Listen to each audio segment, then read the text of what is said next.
aca arbitre sifflé na combat boobu diggante Cheikh Sarr ak Yamou Dakar. Cheikh Sarr bu Djirnda moo def tent bi noonu waaw waaw yor ngemu Lagos bi wala cuub bi ndeysaan. waaw waaw avertissement pour Cheikh. Cheikh am nga benn avertissement Cheikh di leen fàttali ni moo représenté woon région de Fatick drapeau chef de l'État moo nekkoon seen 66 kilos moom Cheikh Sarr. waaw waaw Cheikh Sarr bu Djirnda Yamou Dakar. ak ki nga xam ne mooy Cheikh doomu Djinda Soro. waaw waaw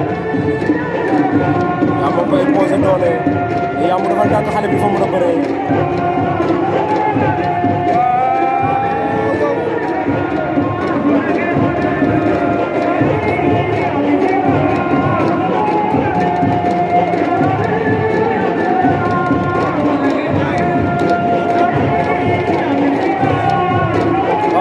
Cheikh jël na ko Cheikh jël na tànk ba waxoon naa la ko Yamou Yamou mboot na ko de Yamou daan na ko Yamou daan na dem waaw waaw Yamou Dakar daan na Cheikh.